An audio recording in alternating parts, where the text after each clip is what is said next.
Hello friends, क्या हाल है दोस्तों। आज ये बहुत खास पॉडकास्ट है आपके लिए, क्योंकि आज हम जिक्र करेंगे मेजर शैतान सिंह परमवीर चक्र की। भारत का वो सपूत जो कि रेजांगला की लड़ाई में जिसने अपनी जान की आहुति दे दी, वीर गति को प्राप्त हुए। और रेजांगला की लड़ाई जो कि नवंबर 1962 में लड़ी गई ईस्टर्न लद्दाख में, ये लड़ाई मॉडर्न वॉरफेयर की हिस्ट्री में एक इकलौता एग्जाम्पल है, लास्ट मैन लास्ट राउंड। यानी कि हर व्यक्ति अपने मोर्चे पर जब तक लड़ता रहा जब तक उसके पास गोली थी। इस लड़ाई के अंदर मेजर शैतान सिंह को मरणोपरांत परमवीर चक्र मिला। और ये यूनिट है 13 कुमाऊं और चार्ली कंपनी। तो ये अहीर बटालियन है, 13 कुमाऊं की वीर अहीर भी कहा जाता है। तो मेजर शैतान सिंह की जिंदगी के ऊपर जय समोता ने, ये एक यंग ऑथर हैं और इनको बहुत इंटरेस्ट है मिलिट्री हिस्ट्री पे, इन्होंने किताब लिखी है इनके ऊपर। तो जब से मेरे पास ये किताब आई, मैंने पढ़ी है किताब, मैं चाहता था कि मैं इस बात करूं जैसे, और मैं उनके द्वारा आपको जो है मेजर शैतान सिंह के बारे में बताऊं। तो आज के इस पॉडकास्ट में हमने उनके उनके बचपन के दिन, फिर कैसे वो जो है जोधपुर स्टेट फोर्सेस में वो ऑफिसर बने, और उनकी कॉलेज की शिक्षा, फिर ऑफिसर बनने की, उसके बाद जब भारत आज़ाद हुआ तो कैसे वो कोटा उम्मेद इन्फेंट्री में गए, और वहाँ से जब जो है रिकॉन्फ़िगरेशन हुआ भारतीय सेना का, उनको जो है 6 कुमाऊं अलॉट हुई। और 6 कुमाऊं में कुछ साल रहे वो, उसके बाद उनका तबादला कर दिया गया 13 कुमाऊं में। और फिर 13 कुमाऊं आपको पता ही है, उन्होंने भारत के इतिहास में स्वर्णिम अक्षरों में अपने काम से लिख दिया, बैटल ऑफ रेजांगला में। तो पूरी की पूरी बातचीत हमने मेजर शैतान सिंह के ऊपर की है इस पॉडकास्ट पे। भारत के यंग लोगों को और बुजुर्गों को भी ये देखना चाहिए कि किस प्रकार के इंसान थे मेजर शैतान सिंह, और वो क्या खास बात थी कि इस शख्स के अंदर, इस मिलिट्री लीडर के अंदर, जिसने हमेशा अपनी कंट्री को अपने पर्सनल कंफर्ट से ऊपर रखा। इनकी छुट्टी सैंक्शन थी, यूनिट चुशुल जा चुकी थी, और ये जो है अभी बारामुल्ला और श्रीनगर में ओसी रेयर पार्टी थे, लेकिन ही ज्वाइंट द मेन बॉडी। और 10-12 दिन पहले ही उन्होंने चार्ली कंपनी की कमांड संभाली थी। उनको मोटर्स का बहुत एक्सपीरियंस था, मोटर कोर्स किया हुआ था उन्होंने, मोटर्स को बड़े अच्छे से डिप्लॉय किया था। और जो लोग इस लड़ाई से जिंदा बचे और जो उनके फ्रेंड्स थे, उनके साथ जय समोता ने बहुत डिटेल में बातचीत की, और एक एनेक्डोटल अकाउंट जो है इस किताब के अंदर भारत के इस वीर सपूत के ऊपर है। So please watch this amazing podcast on life and times of this extraordinary officer and leader Major Shaitan Singh Paramveer Chakra posthumous. Thank you. Jai Hind.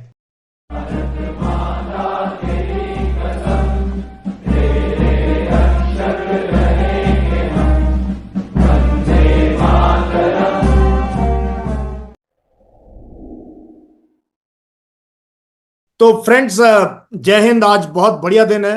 आज हम बात करेंगे major Shaitan Singh Paramvir Chakra, hero of the Rezangla battle, 13 Kumaon, Charlie company, Ahir company. और कमाल की बात क्या है, लड़ाई को तकरीबन 60 साल से ऊपर हो चुके हैं, 62 साल हो गए इस लड़ाई को। मैं पैदा हुआ था 62 में, तो इसलिए मुझे याद है। लेकिन उसके ऊपर किताब लिखी गई अभी कुछ दिन पहले, और लिखी है जय सामोता ने। और जय आज मेरे साथ है। तो Jai, welcome to more talks. Thank you so much sir.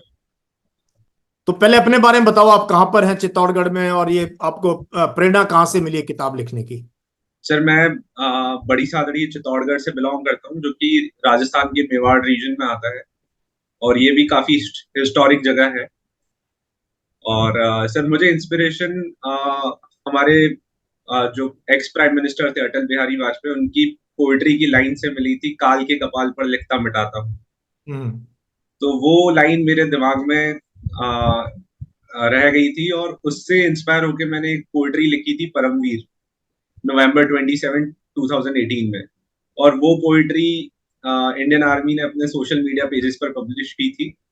सो वहां से एक इंस्पिरेशन मिला था कि एक कॉलेज स्टूडेंट की पोइट्री इंडियन आर्मी ने अपने सोशल मीडिया पेजेस पर शेयर की। सो उसके बाद मैंने एक और पोइट्री लिखी थी विजय दिवस के उपलक्ष्य में, और वो भी इंडियन आर्मी ने अपने सोशल मीडिया पेजेस पर शेयर किया था। तो वहां से एक मोटिवेशन मिला और मैं पोइट्रीज लिखने लगा था सोल्जर्स पे, और वहां से मैंने परमवीर चक्र को एक्सप्लोर करना शुरू किया था। तो एक कंपाइलेशन बना पोइट्रीज का, और वो कंपाइलेशन को मैंने और थोड़ा आगे ले जाके एक बुक बनाई जिसका नाम परमवीर है, और वो हमारे देश के 21 परमवीर चक्र विजेताओं की विजेताओं के ऊपर कविताएं और उनकी जीवनी पर आधारित है। और वहां मैंने मेजर शतान सिंह की स्टोरी देखी थी, उसे काफी रिसर्च करने की कोशिश की। लड़ाई के बारे में काफी कुछ जानने को मिला इंटरनेट के थ्रू, बट कहीं ना कहीं एक चीज जो मुझे क्यूरियस बना रही थी वो थी उनकी लाइफ, क्योंकि लाइफ के बारे में मुझे कहीं कुछ सुनने को नहीं मिला। और एक उनके बैटल ऑफ रिजांगला के सर्वाइवर ने एक इंटरव्यू में कहा था कि उनका नाम शैतान था पर वो देवता इंसान थे। तो हाँ। वो चीज मेरे दिमाग में रह गई कि अगर ये इंसान इस तरीके के थे तो कहीं ना कहीं इनके बारे में काफी कुछ लिखा गया होगा, या कुछ इंटरव्यूज होंगे या कुछ इन्फॉर्मेशन होगी इनकी लाइफ के बारे में। बट वो मुझे कहीं मिली नहीं। और फिर एक कॉलेज कंपटीशन था जिसमें स्टोरी टेलिंग कंपटीशन था वो, और मैंने उसमें पार्टिसिपेट किया और मैंने मेजर शतान सिंह की स्टोरी सुनाई थी। और अनफॉर्चुनेटली कहें या फॉर्चुनेटली कहें, मैं उस कंपटीशन में हार गया। अच्छा। तो उस कंपटीशन ने मुझे और ज्यादा क्यूरियस किया कि इतनी अच्छी स्टोरी होने के बाद भी मैं कैसे हार सकता हूँ। तो मैं मेजर शतान सिंह को ढूंढने निकल गया, उनकी स्टोरी को। तो मैंने उनकी फैमिली को ढूंढा। फिर नवंबर 2019 में मैं उनके जो ओनली सन है मिस्टर नरपत सिंह, उनसे मैं मिला।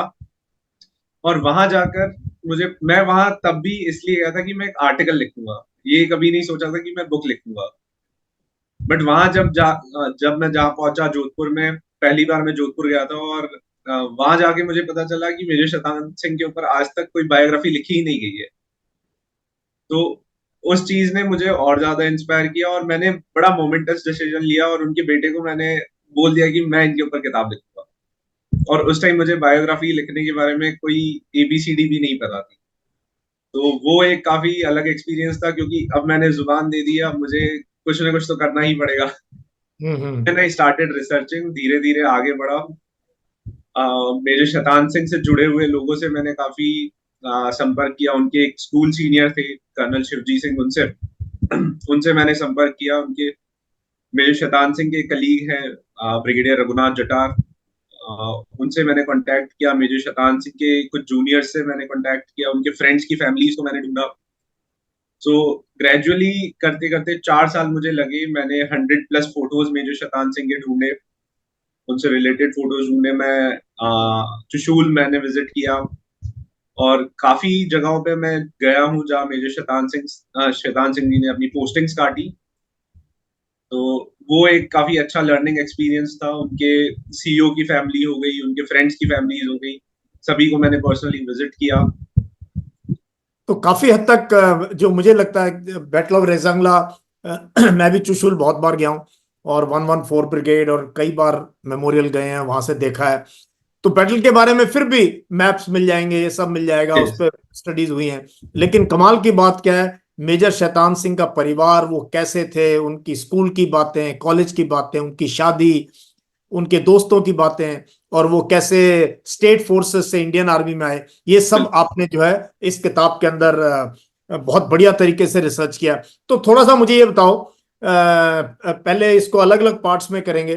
पहले आप बताओ कि उनकी फैमिली के बारे में, क्योंकि उनके फादर भी बहुत इलस्ट्रियस बिल्कुल ऑफिसर थे, जो है ब्रिटिश टाइम पे। तो वहां से शुरू करते हैं, कैसे परिवार में थे मेजर शैतान सिंह, का गांव कहाँ पर है?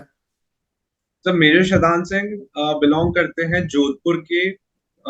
उस जमाने में फलौदी जो सब डिस्ट्रिक्ट हुआ करता था, उसमें एक गांव हुआ करता है था बानासर, वहां से बिलोंग करते हैं। और आज भी अगर आप वहां जाएंगे तो आप देखेंगे कि काफी डेजर्टेड इलाका है, काफी कम घर हैं, और दूर दूर तक चीजें नजर नहीं आती। बस एक घर है, दो घर है, फिर काफी 200-300 मीटर दूर कोई घर ढानी है, बना वैसे हुआ भी राजस्थान में है। हाँ, छोटी छोटी ढानियां होती हैं, हाँ। बिल्कुल। और पानी की कमी हुआ करती थी उस जमाने में बहुत ज्यादा। एंड उस इलाके में फार्मिंग करना बड़ा डिफिकल्ट हुआ करता था उस जमाने में। तो मेजर शैतान सिंह के ग्रैंडफादर जो थे, उनके 7 बेटे थे। तो उस जमाने में जोधपुर लांसर्स नई नई रेज हुई थी 1890s में।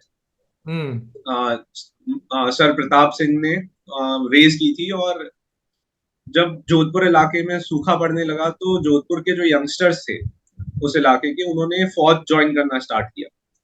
तो मेजर शैतान सिंह के फादर और उनके भाइयों ने भी फौज ज्वाइन की। तो मेजर शैतान सिंह के फादर उस टाइम 16 इयर्स के रहे होंगे और उन्होंने जोधपुर सरदार रिसाला को ज्वाइन किया एज ए सवार, और ग्रेजुअली प्रमोशन होता गया और वो रिसालदार के रूप में 1914 में वर्ल्ड वॉर में फर्स्ट वर्ल्ड वॉर लड़ने गए। और 1914 में जब वो वहां गए और उसके बाद काफी बैटल्स हुए, और बैटल ऑफ हाइफा से पहले ये लोग फ्रांस में थे, जहां मेजर शैतान सिंह के फादर को उनके लेफ्ट लेग में गोली लगी थी। तो उनको वहां से इवैक्यूएट किया गया और वो मिलिट्री हॉस्पिटल में उन्होंने काफी टाइम वहां गुजारा। वहां से आने के बाद यहाँ पहले जोधपुर लांसर्स में कुछ एक्चुअली स्टेट फोर्सेस में कुछ ऐसा होता था कि अगर वैकेंसीज होती थी ऑफिसर्स की, तो नए की जगह जो पहले से सर्व कर रहे हैं उनको मौका दिया जाता था। ये जो शैतान सिंह के फादर को मौका मिला, वो रिसालदार मेजर बन चुके थे उस टाइम तक, और उनको मौका मिला तो वो सीधा लेफ्टिनेंट बने। ओके। और लेफ्टिनेंट बने, उनकी शादी वगैरह हुई, बट अनफॉर्चुनेटली उस टाइम पर उनकी वाइफ की डेथ हो गई। तो 1922-23 के आसपास उन्होंने फिर से दोबारा शादी की। उनकी वाइफ का नाम जवाहर कवर था, और 1924 में मेजर शैतान सिंह का बर्थ हुआ।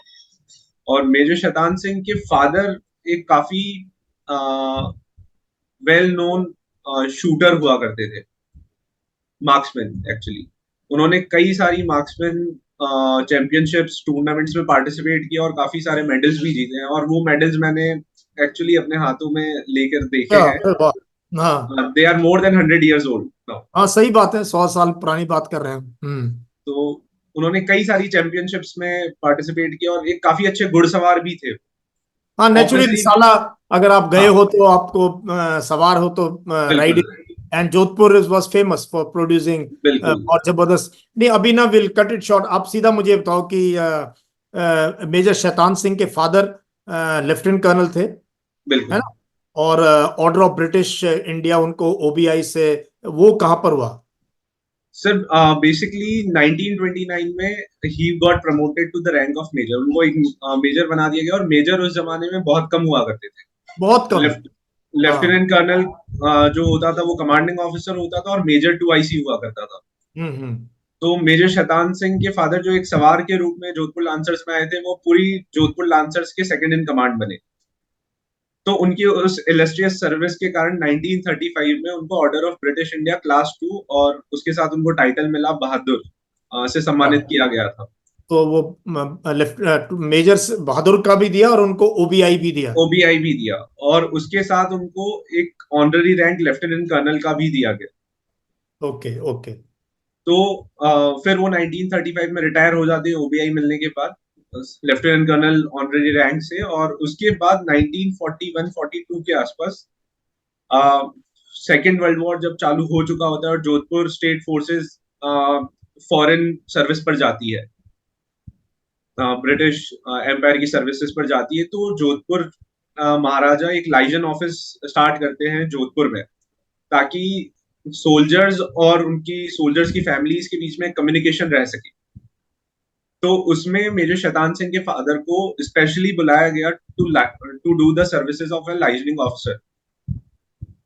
तो he use to visit the families, उनके जो भी एडमिनिस्ट्रेटिव या ऑफिशियल वर्क्स होते थे उसमें उनको हेल्प करना, और वो सब कुछ मेजर शैतान सिंह के फादर ने किया।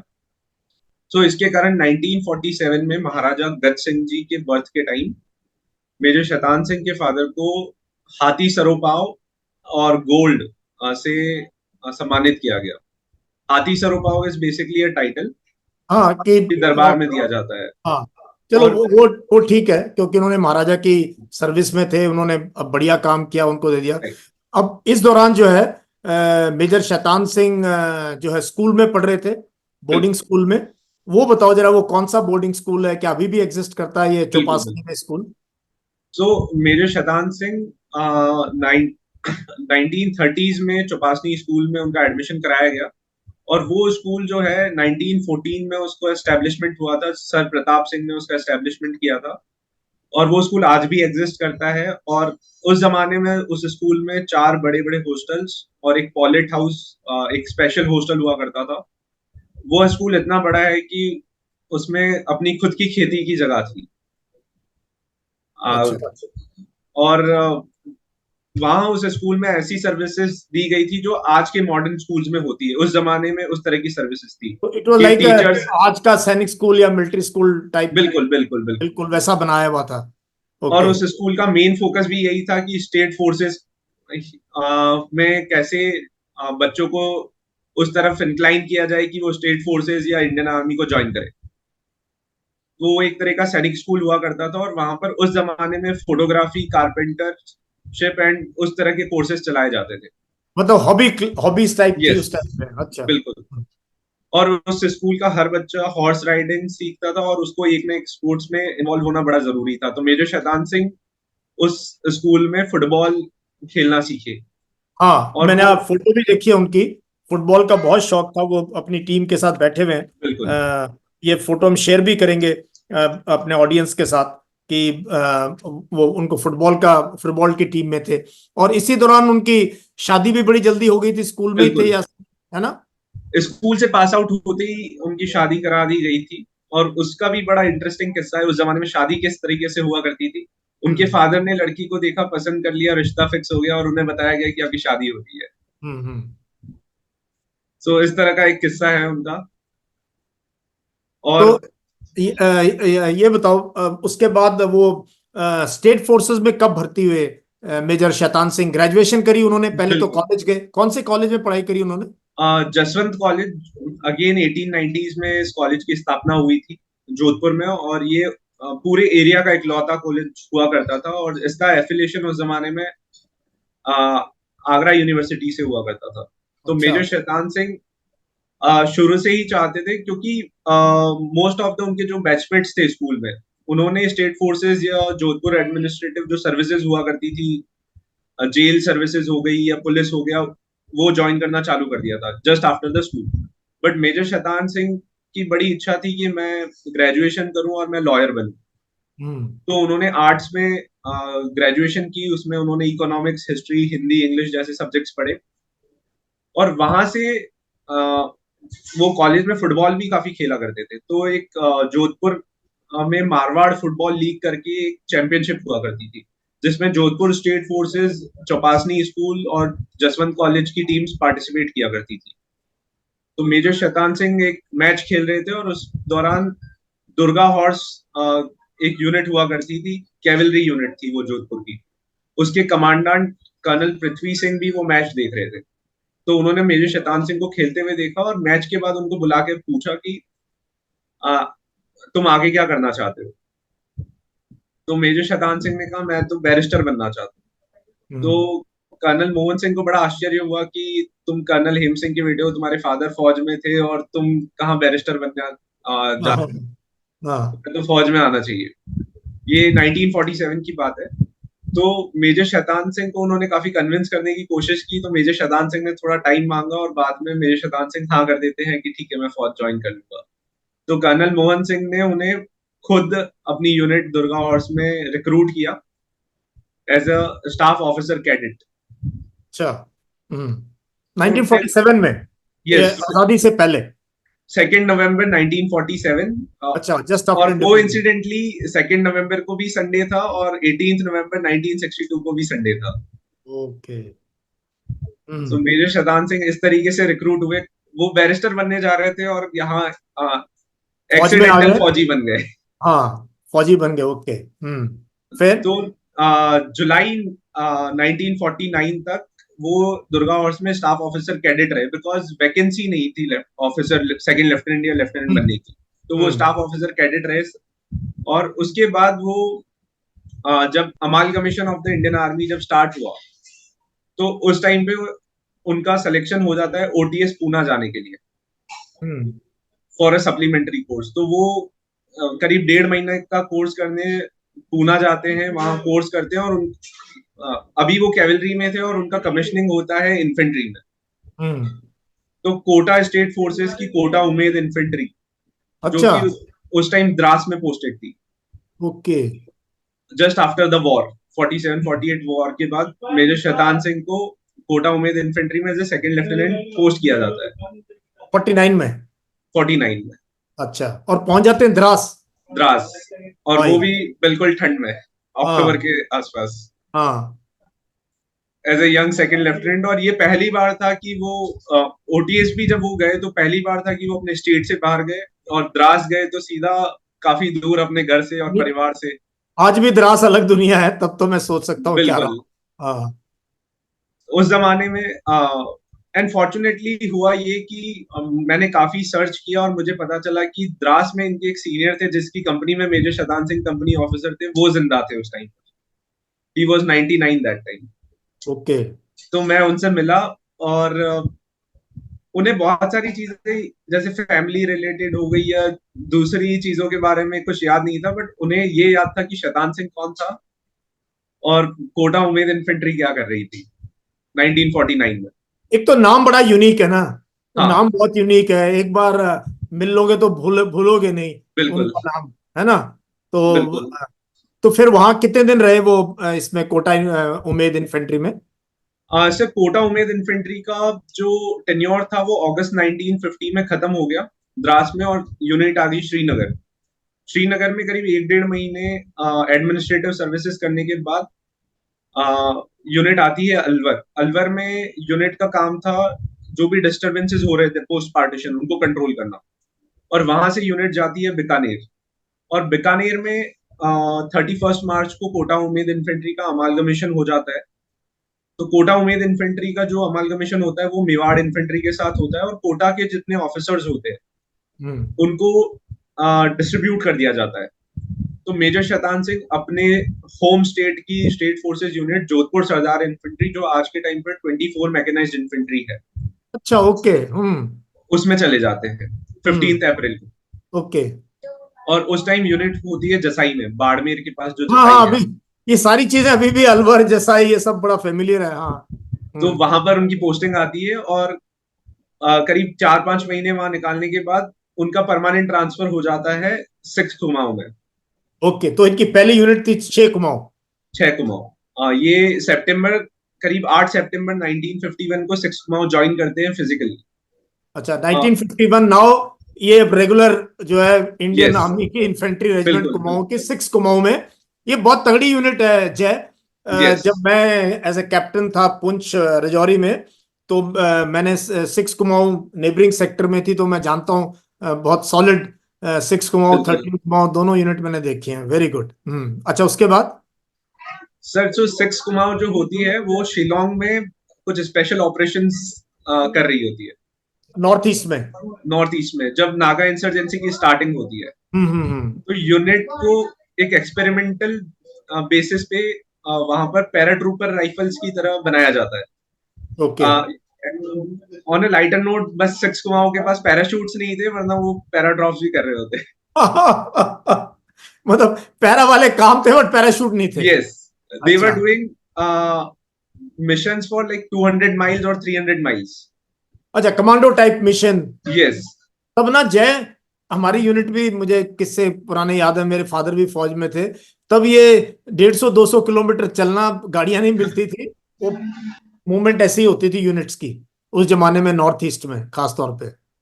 सो बेसिकली सर, उस जमाने में हर एक आदमी को, including the NCEs, non combatants को भी अगर छुट्टी जाना है तो 30 miles with full battle load march करके आना होता था। अच्छा। उसके बिना छुट्टी नहीं मिलती थी। हम्म।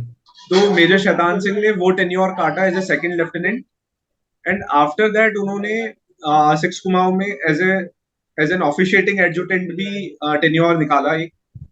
और वहां से 6 कुमाऊं जो होती है वो उस प्रॉपर टेन्योर के बाद उनका ट्रांसफर होता है त्रिवेंद्रम में।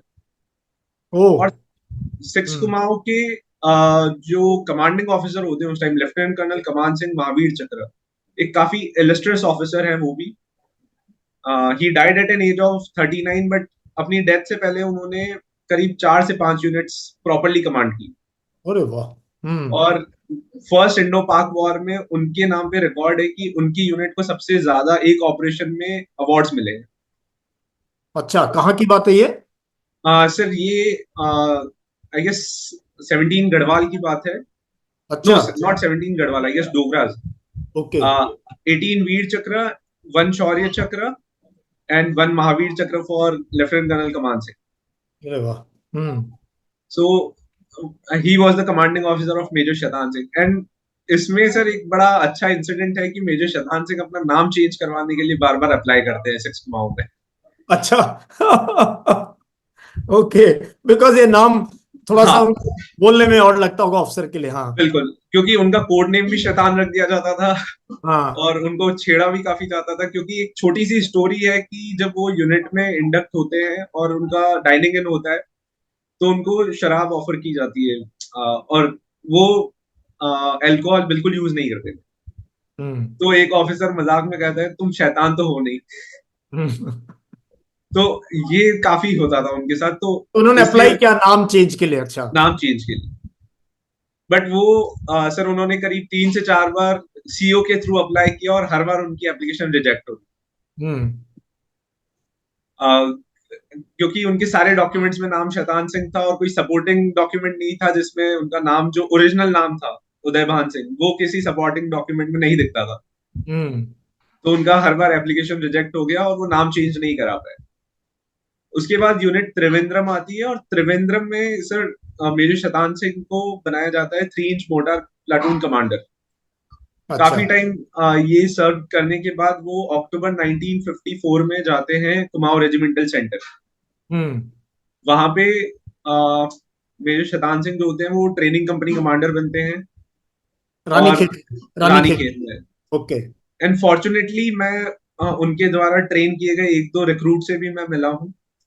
तो उनकी बड़ी फॉन्ड मेमोरीज है उनके साथ कि उस जमाने में बड़े आ, आ, काफी लंबे चौड़े और बड़े हार्श इंस्ट्रक्टर्स हुआ करते थे. But major Shaitan Singh was very calm composed. हाँ. ये उनकी पर्सनालिटी का ये ऑडियंस के लिए भी है कि आप सोच रहे हो कि कोई बहुत ब्रेव सोल्जर है. दिल बहुत लोग पढ़ाई लिखाई वाले भी होते हैं और दिल से बहुत मासूम होते हैं, है ना. और बहुत ही वॉज वेरी क्वाइट इंट्रोवर्ट थे, है ना. बिल्कुल. तो उनके जो उनके अंडर जो रिक्रूट थे उन्होंने मुझे बताया कि अगर कोई हवलदार या इंस्ट्रक्टर हमारे ऊपर हाथ भी उठा देता तो मेजर शैतान सिंह हमें नहीं डांटते थे बल्कि उनको डांटते थे कि ये छोटा बच्चा अभी अपना घर छोड़ के आया, अपनी फैमिली को छोड़ के आया और तुम इसको इस तरीके से डरा रहे हो. और वो बड़े सॉफ्टली और बड़े जेंटली उन रिक्रूट्स को ट्रेन करते थे. बिकॉज उस जमाने में कैप्टन रैंक या मेजर रैंक बहुत बड़ी रैंक हुआ करती थी. हम्म. तो उनके रिक्रूट्स मुझे बताते हैं कि कभी उन्होंने अपनी रैंक का रोब हम पे नहीं झाड़ा कि मैं मेजर हूं तो मुझसे दूर रहो या मेरे से हम्म. तमीज से बात की जाए या मेरे से बड़े अच्छे तरीके से बात की जाए, ट्रीट किया जाए. तो वैसा कुछ नहीं था. वो हमेशा फैमिली की तरह उन्हें ट्रीट करते थे, छोटे बच्चों की तरह. यहाँ पे वो कुछ समय क्वार्टर मास्टर भी रहे कुमाऊं रेजिमेंटल सेंटर के, और यहाँ से उनकी पोस्टिंग होती है नागा हिल्स में. जीओसी आसाम हेडक्वार्टर्स हुआ करता था 1957 में, जो हम्म. कि रिस्पॉन्सिबल था to handle the Naga insurgency in the whole Assam state. तो उस टाइम मेजर शैतान सिंह वहां एज अ GSO 3 जाते हैं. हम्म. और 1959 में इस हेडक्वार्टर्स का नाम चेंज करके 23rd इन्फेंट्री डिवीजन कर दिया जाता है. और इसके नए जीओसी होते हैं major general Bikram Singh. Okay. Major general Bikram Singh जब 6 कुमाऊं नागा हिल्स में थी तब ब्रिगेड कमांडर थे और मेजर शैतान सिंह एडजुटेंट थे. अच्छा. ओके. हाँ. और हाँ. सर कुमाऊं रेजिमेंटल सेंटर में भी major general Bikram Singh as a GOC एक बार विजिट हुआ था उनका. तो एक स्टोरी वहां भी आती है कि वो शैतान सिंह को जानते थे. बट होता ये है कि सारे ऑफिसर्स का इंट्रोडक्शन चल रहा होता है जीओसी से. तो कुमाऊं रेजिमेंटल सेंटर में एक ऑफिसर होते हैं, उनका नाम होता है कैप्टन शेरिफ. ओके. बट उनको शरीफ बुलाया जाता था. और ये थे कैप्टन शैतान. हम्म. और ये दोनों आमने सामने रहा करते थे. हम्म. रूम्स इनके आमने सामने हुआ करते थे. तो विक्रम सिंह मिलते हैं कैप्टन शेरिफ से और फिर मिलते हैं वो शैतान सिंह से. तो वो बड़े जोकिंगली कहते हैं कि हमारी रेजिमेंट्स में तो काफी शैतान और शरीफ ऑफिसर्स हैं. तो मेजर शैतान सिंह इस पे भी काफी वो उनको अजीब लगता है कि मेरा नाम वापस इस तरीके से लिया लिया जा जा रहा रहा है. है. तो मेजर शतान सिंह का ये टेन्योर आता है विक्रम सिंह के साथ। 23rd इन्फेंट्री डिवीजन में उनके स्टाफ कैप्टन होते हैं। तो मेजर शतान सिंह और विक्रम सिंह जो होते हैं वो एक ऑफिशियल ट्रिप पर जाते हैं, एक किसी आसाम राइफल्स यूनिट में। तो विक्रम सिंह तो जीओसी थे, तो उनको काफी बड़ा और अच्छा गेस्ट रूम दिया गया, और मेजर शतान सिंह एक कैप्टन थे, तो उनको काफी छोटा और काफी अनटाइडी सा रूम दे दिया गया। तो major Shaitan Singh as a staff captain कुछ कह नहीं सके और उन्होंने एडजस्ट कर लिया और वो वहां रात रुक गए। नेक्स्ट मॉर्निंग जब सीओ के साथ ब्रेकफास्ट पे जीओसी और स्टाफ कैप्टन दोनों मिलते हैं, तो विक्रम सिंह पूछते हैं तुम किस कमरे में रुके थे। और जब उनको पता चलता है कि वो उस कमरे में रुके हैं, तो उन्होंने बिना कुछ सोचे समझे उस ब्रेकफास्ट टेबल पर ही सीओ को काफी डांट लगा दी। और मेजर शतान सिंह को काफी बुरा लगा कि मेरे कारण एक इतने सीनियर कमांडिंग ऑफिसर को डांट पड़ रही है। तो ये चीज उन्हें हमेशा बुरा लगता था, इसकी मतलब काफी लंबे टाइम तक इसका बुरा लगता रहा कि मेरे कारण एक सीईओ को डांट पड़ गई। तो विक्रम सिंह के साथ उनका एक काफी अच्छा रिलेशनशिप था, क्योंकि उन्होंने इतने टेन्योर साथ में काटे थे और इतना टाइम साथ में निकाला था। सो आफ्टर दिस टेन्योर, इस टेन्योर के दौरान ही 13 कुमाऊं भी नागा हिल्स में ऑपरेट कर रही थी, और उसके बाद 1960 में, मई 1960 में 13 कुमाऊं चली जाती है अम्बाला। और अम्बाला से 13 कुमाऊं जब अम्बाला पहुंचती है, तो नवंबर 1960 में मेजर शतान सिंह भी अम्बाला पहुंच जाते हैं। उनका ट्रांसफर 13 कुमाऊं में कर दिया जाता है। अच्छा, तो अभी 6 कुमाऊं की स्टोरी जो कितने साल रहे 6 कुमाऊं में? 52 में गए शायद, 51-52 से लेके। यस, हाँ, तो 7-8 साल 6 कुमाऊं में रहे, और अब वो बिल्कुल। उनकी पोस्टिंग आ गई 13 कुमाऊं में, जो कि अंबाला में है, 1960 में। आर्मी हेडक्वार्टर्स ने ये फैसला लिया कि हम 13 कुमाऊं को 100% अहीर बना देंगे, ओके। और 6 कुमाऊं और 2 कुमाऊं को 100% कुमाऊं नहीं बना देंगे। सो अच्छा अच्छा। 1959-60 में जब ऑपरेशंस चल रहे थे नागा हिल्स में, तब ये ट्रांसफर्स हुए, और 13 Kumaon during the operations became 100% Ahir battalion. तो इसे इससे भी जोड़कर देखा जाता है कि मेजर शतान सिंह 6 कुमाऊं से बिलोंग करते थे, तो शायद उनका ट्रांसफर इसलिए 13 कुमाऊं में हो गया हो। नहीं, कई बार क्या होता है ना, ये रेजिमेंटल विद इन रेजिमेंट किसी यूनिट में कंपनी कमांडर नहीं है या सीनियोरिटी, तो बिल्कुल, ये हो जाता है, पोस्टिंग जो है कर्नल का बिल्कुल, रेजिमेंट कर सकता है यूनिट के अंदर ऑफिसर्स को, डिपेंडिंग ऑन किस यूनिट में कितने बिल्कुल। कमांडर हैं या नहीं। तो मेजर शतान सिंह अम्बाला आते हैं, और उनकी सबसे पहली जो ड्यूटीज होती है यूनिट में, उनको बनाया जाता है मोर्टार प्लाटून कमांडर। हम्म तो मेजर शतान सिंह काफी टाइम मोर्टार प्लाटून कमांडर रहे यूनिट में, और एक छोटा सा उन्होंने tenure temporary duty Indian military academy में भी काटा as a 3 inch mortar platoon commander. और वहां से वो गोवा लिबरेशन में भी पार्टिसिपेट करते हैं। तो मेजर शतान सिंह को गोवा लिबरेशन में एक्टिवली पार्टिसिपेट करने का मौका नहीं मिला, और उनके फ्रेंड जो 24 मैक में, उस टाइम 20 राजपूत हुआ करती थी, उसमें थे। और 20 राजपूत ने दमन एंड दीव का लिबरेशन करवाया था। यस, तो इट वाज वन उनके, ऑफ द यूनिट्स। 8 कैवलरी भी थी उसमें। यस, हाँ। Yes, yes. सो उनके फ्रेंड को उनकी आर्म में बुलेट्स लगी थी, और ही गॉट अ अशोक चक्र क्लास 3, विच इज शौर्य चक्र नाउ। ओके। तो मेजर शतान सिंह उनको लेटर में लिखते हैं, उनके फ्रेंड का नाम था major Mal Singh, that Malji you got a chance to fight and I did absolutely nothing here. Hmm तो मेजर शतान सिंह को एक रिग्रेट होता है कि मुझे लड़ने का मौका नहीं मिला। हम्म सो ये उन्होंने लेटर लिखा था 9 जनवरी 1962 को। तो ये सारी चीजें जय, आपको ये सब एनेक्डोटल है ना? यस, तो ये आपने इतना ट्रैवल कर करके लोगों से, एक से दूसरे से तार जोड़ते बिल्कुल। गए, और ये पूरी की पूरी आपने उनकी स्टोरी को पिरोया है, क्योंकि ये तो उनके बेटे को भी नहीं पता होंगी बहुत सी बातें। ये सब बहुत सारी बातें उनके बेटे को नहीं पता है, यूनिट्स को नहीं पता है। यूनिट्स को नहीं पता है, क्योंकि जब बिल्कुल, यूनिट से बाहर चले जाते हैं ऑफिसर, तो कहाँ पता होता है कि वहां पे क्या हो रहा है। Right sir. तो ये सब लोगों से आप मिलते रहे हो, तब जाके आपने ये तार पिरोए हैं। अभी बिल्कुल, लेट्स मूव की 13 कुमाऊं चुशुल कब जाती है, और let's head towards battle battle of Rezangla. Right sir. Sir, October 1962 में जो होता है, ये एक माहौल बन जाता है कि वॉर स्टार्ट होने वाला है। हम्म। तो 13 कुमाऊं को बड़े शॉर्ट नोटिस पे बारामूला, जो कि यूनिट 19 डिव में हुआ करती थी, वहां से मूव करके ले जाने के ऑर्डर्स मिलते हैं। और मेजर शैतान सिंह ने तब अपनी छुट्टी के लिए अप्लाई किया होता है और उनकी लीव अप्रूव हो चुकी होती है, बट सीईओ उसे डिले कर देता है कि तुम अभी रियर पार्टी ओसी बन जाओ और ये ड्यूटीज करके तुम घर चले जाओ। तो मेजर शैतान सिंह काफी टाइम तक काफी दिनों तक बारामूला श्रीनगर में रहते हैं एज ए रियर पार्टी ओसी। और ओके। यूनिट ग्रेजुअली मूव करके ले पहुंच जाती है और ले से यूनिट जाती है चुशूल। तो त्रिशूल, हाँ। चार्ली कंपनी जो होती है वो होती है लेफ्टिनेंट प्रेम कुमार के अंडर में। तो लेफ्टिनेंट प्रेम कुमार जो है कंपनी ऑफिसर होते हैं चार्ली कंपनी के।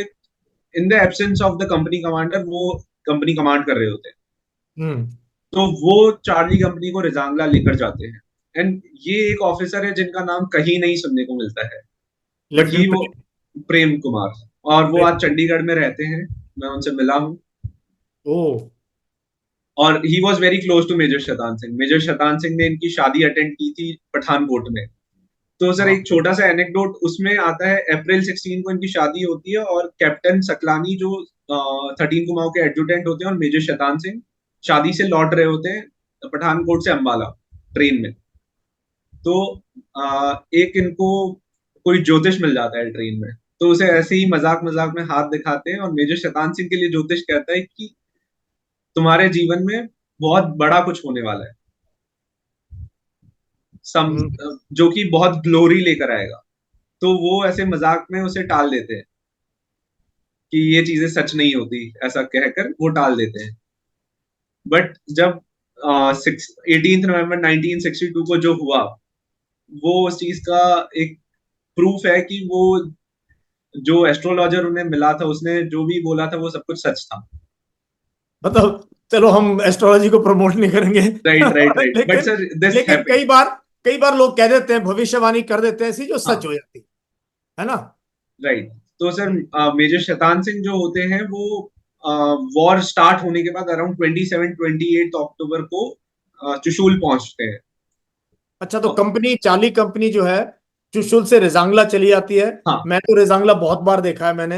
अब मेनो किस टाइप की पहाड़ी है वो, वहां पे ये चार्ली कंपनी डिप्लॉय हो जाती है। और बिल्कुल। मेजर शैतान सिंह अभी रेयर में अभी आगे आते हैं वो। हाँ वो आते हैं रियर पार्टी को लेकर पीछे से। और मेजर शैतान सिंह की छुट्टी तब तक करीब करीब कैंसिल हो चुकी होती है, उस पे नेचुरली कोई। यूनिट लड़ाई में आ गई तो कैंसिल हो हाँ। गई छुट्टी, हाँ। और उसके बाद मेजर शैतान सिंह एक लेटर लिखते हैं अपने फ्रेंड मल सिंह जो थे उनके दोस्त को, क्योंकि वो उस समय जोधपुर में रहा करते थे। हम्म। तो उनको लेटर में वो लिखते हैं कि duty comes first always and every time. मतलब उन्हें ये रिग्रेट जरूर था कि मैं दिवाली अपनी फैमिली के साथ नहीं मना पाया, बट ड्यूटी हमेशा पहले है मेरे लिए। हम्म। तो मेजर शैतान सिंह भी अपनी जो ड्यूटीज है वो कैप्टन गुरदीप सिंह को हैंड ओवर करते हैं, क्वार्टर मास्टर की ड्यूटीज वगैरह सब कुछ। और उन्हें तुरंत रिजांगला भेज दिया जाता है। तो मेजर हम्म। शैतान सिंह जब रिजांगला जाते हैं तो अब यहाँ पर उनके करियर के कुछ एक्सपीरियंसेस जो हैं वो बड़े इंपॉर्टेंट है। सबसे पहली उन्होंने पोस्टिंग जो काटी थी वो द्रास में थी। हम्म। और द्रास के विंटर्स और लद्दाख के विंटर्स आर क्वाइट सिमिलर। हाँ।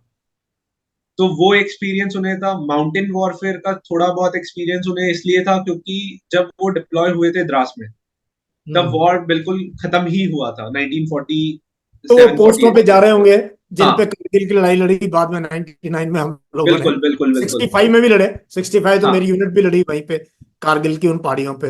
हाँ। Right sir. तो वो एक्सपीरियंस उनको वहां पर बहुत काम आया। और उसके बाद वो काफी लंबे टाइम तक 3 इंच मोर्टार प्लेटून कमांडर थे। तो 13 कुमाऊं ने बैटल ऑफ रिजांगला में चार्ली कंपनी ने 993 बॉम्ब्स फायर किए आउट ऑफ 1000। ओ। And the mass casualty of the enemy happened due to the mortars. हाँ, वैसे भी ना, जय लड़ाई में जो है मैक्सिमम लोग आर्टिलरी और मोटर फायर में हाँ ही कैजुअलिटी होती है। हम सोचते हैं बंदूक से वो बहुत बिल्कुल हाँ, ज्यादा फायरिंग, ज्यादा लोग आर्टिलरी और मोटर, क्योंकि ये हाई और मोटर का जो है मैं भी मोटर प्लेटून कमांडर रह चुका हूँ, 81 मिली मोटर। ये हाई ट्रेजेक्टरी वेपन है और बिल्कुल वर्टिकली फॉल करता है, तो इसका और शॉर्ट 5 किलोमीटर तक की इसकी रेंज है। तो ये बहुत इफेक्टिव, इसको सीओ का बिल्कुल तोपखाना भी कहते हैं। राइट। हम्म। सो चार्ली कंपनी के पास जो 3 इंच मोटर होता है मेजर शैतान सिंह, क्योंकि ये मैंने करीब 2 से 3 सर्वाइवर से ये सुना है कि मेजर शैतान सिंह ने आकर सबसे पहले जो मोटार की साइटिंग की, तो उन्हें वो एक्सपीरियंस बहुत ज्यादा काम आया कि उन्होंने इतने टाइम तक as a mortar platoon commander serve किया, और उन्होंने जो कोर्सेज वगैरह किए थे मोटार के, वो उनको बड़े काम आए वहां पर। हाँ, तो इसका मतलब उस वेपन सिस्टम का पूरा फायदा उनको पता था कैसे लेना है। जो कि बिल्कुल अगर आपने मोटर का कोर्स नहीं किया तो आप सोचोगे ठीक है मोटर कहीं भी लगा दो, कोई प्लेटून कमांडर होंगे, कोई है ना। हम्म। बिल्कुल।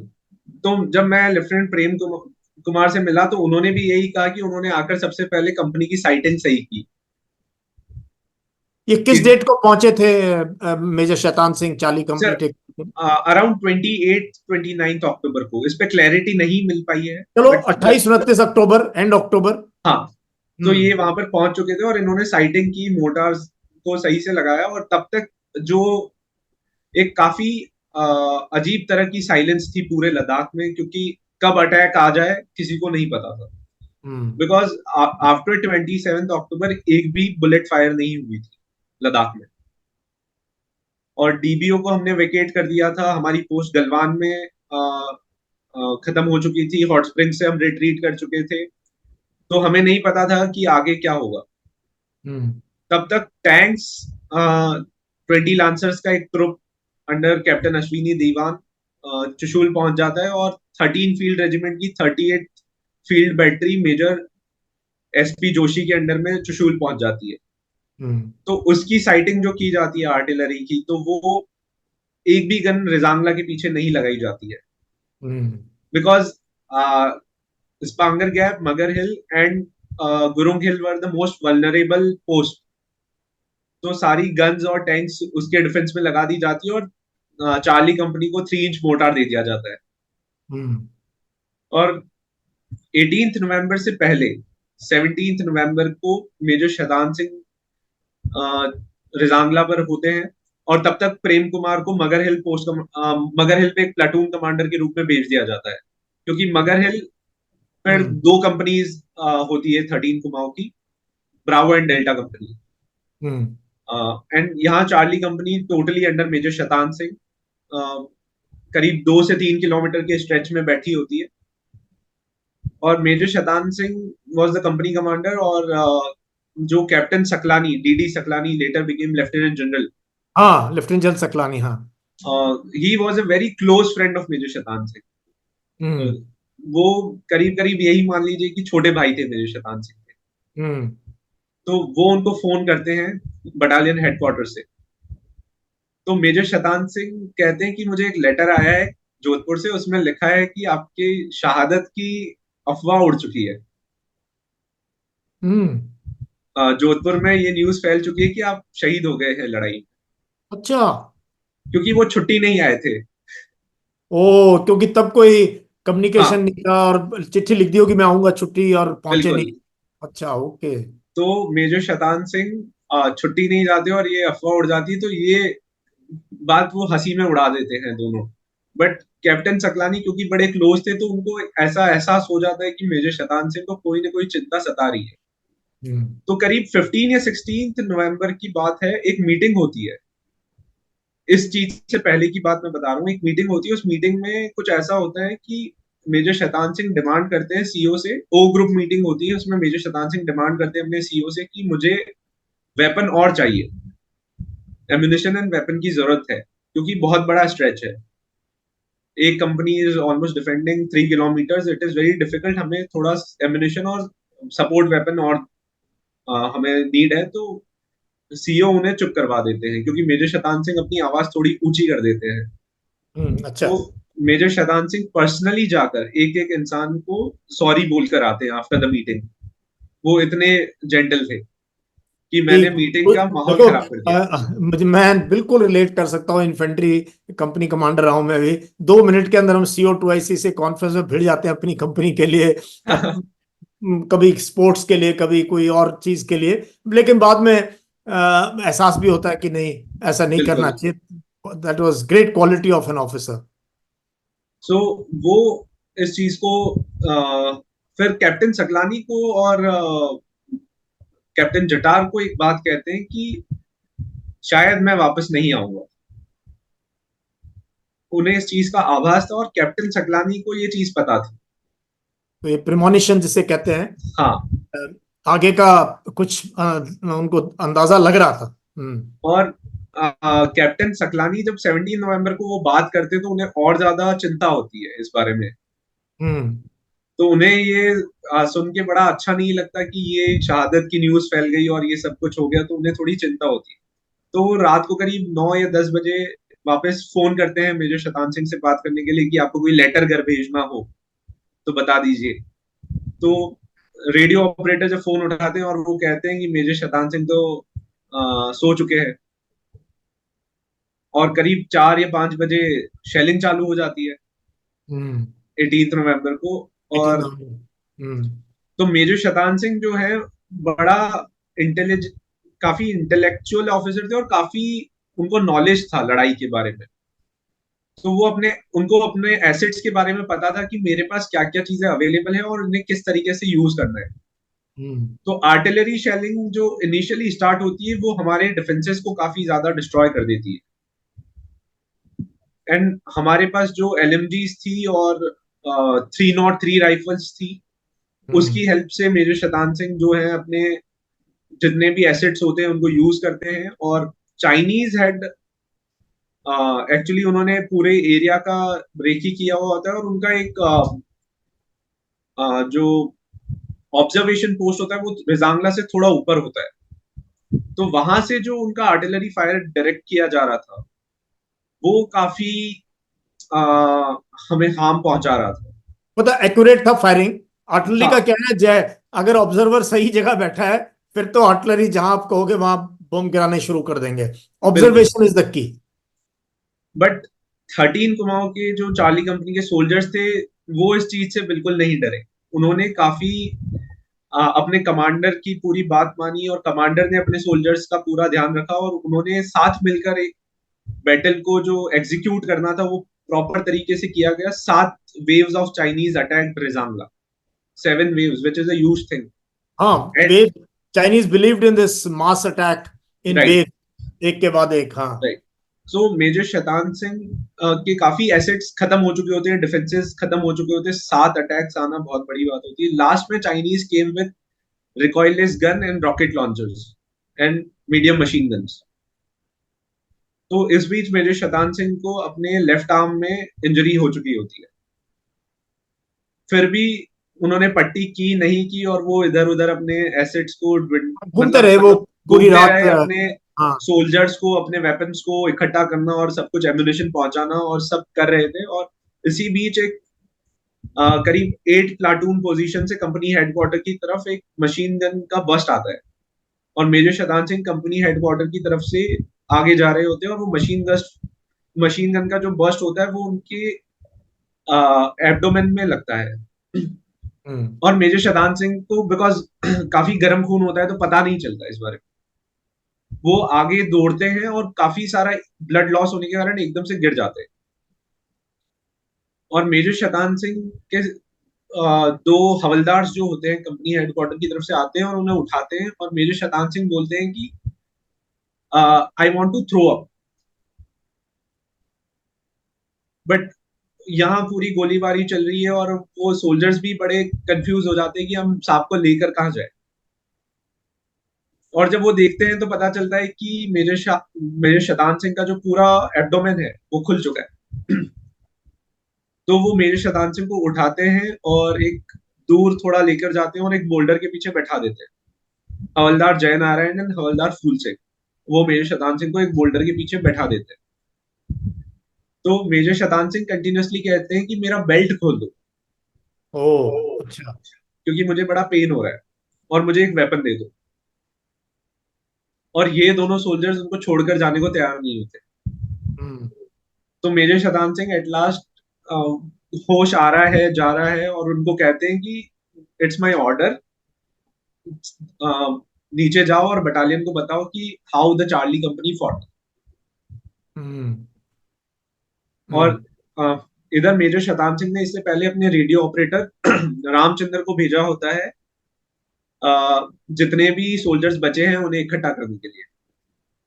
तो रामचंद्र वापस आते हैं और वो देखते हैं इधर मेजर शतान सिंह इस तरीके से आ, होश बेहोश हो रहे हैं और वो चल रहा है। जख्मी होते हैं, हाँ। हाँ, तो वो आते हैं और मेजर शतान सिंह उनको भी कहते हैं कि मेरा बेल्ट खोल दो।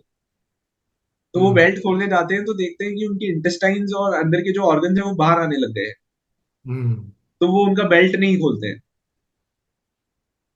और मेजर शतान सिंह को वो कह देते हैं कि सर मैं आपका बेल्ट नहीं खोल सकता। और मेजर शतान सिंह उनको कहते हैं कि तुम अपनी जान बचाओ और बटालियन में बताओ कि हमारी यूनिट किस तरह, हमारी कंपनी किस तरह से लड़ी है। हम्म। तो इस तरीके से मेजर शतान सिंह घायल होते हैं। नोबडी नोज कि उनकी डेथ एग्जैक्ट किस टाइम पर हुई, बट करीब इसी टाइम अराउंड 9 सवा 9 बजे बैटल ऑफ रेजांगला के सुबह 18 नवंबर को उनकी डेथ हुई। हम्म। क्योंकि वो इतना ज्यादा घायल हो चुके थे और उनकी इंटेस्टाइन्स वगैरह तक बाहर आ गई थी। उनकी बाद में 18 फरवरी को उनका क्रिमेशन होता है जोधपुर में। उसकी भी एक स्टोरी है। In the after 18 November battle of Gurung hill भी चालू हो जाता है। 19 नवंबर हम्म। तक बैटल ऑफ गुरुंग हिल चलता है और उसके बाद 114 ब्रिगेड जो है वो रिट्रीट करके चुशूल और फिर बाद में तांग से चली जाती है। हम्म। तो एंड कल ही 114 ब्रिगेड का 65 रेजिंग डे था। हम्म। तो ब्रिगेड तांग से चली जाती है एंड फेब्रवरी में एक शेफर्ड जो होता है वो अपनी भेड़ लेकर रेजांगला पर चले जाता है। हम्म। तो वहां उसे काफी डेड बॉडीज दिखती है। तो वो नीचे आता है और क्लोजेस्ट आर्मी यूनिट को इन्फॉर्म करता है कि हमको ऐसी डेड बॉडीज मतलब मैंने देखी है और इस तरह का कुछ है। तो ब्रिगेड जो है वो आर्मी हेडक्वार्टर्स को बताता है। आर्मी हेडक्वार्टर्स और फिर एक रेड क्रॉस की टीम, प्रेस इंफॉर्मेशन की टीम और सब इकट्ठा होते हैं और वो लद्दाख आते हैं और लद्दाख में फिर एक मिशन चालू होता है to retrieve the dead bodies of Charlie company of 13 Kumaon and bravo company of 1 Gorkha rifles. Hmm. तो जब रिजांगला जाते हैं सभी, तो रिजांगला ब्रिगेड कमांडर खुद जाते हैं और देखते हैं कि क्योंकि एक अपना आ, विचार बना लिया गया था कि चार्ली कंपनी जो है या तो भाग गई या सोते सोते मर गई। हम्म। तो ये जब सब ऊपर जाते हैं तो देखते हैं कि चार्ली कंपनी का एक भी सोल्जर ऐसा नहीं है जो उस पोजीशन में था कि वो भाग रहा है। या तो वो अपनी ट्रेंच में बैठे थे या डिफेंसेस में बैठे थे और उनको सारी गोली अपने बहुतों चेस्ट के पे तो लगी। बहुतों के तो हथियार हाथ में थे, हाँ, यू नो, ट्रिगर पे उंगली थी। एंड ये बैटल तो is one of the fiercest battle ever fought in बिल्कुल history, last man last round. Right. So होता ये है कि अराउंड 12-13 फरवरी को ये बॉडीज इकट्ठा करना चालू होते हैं।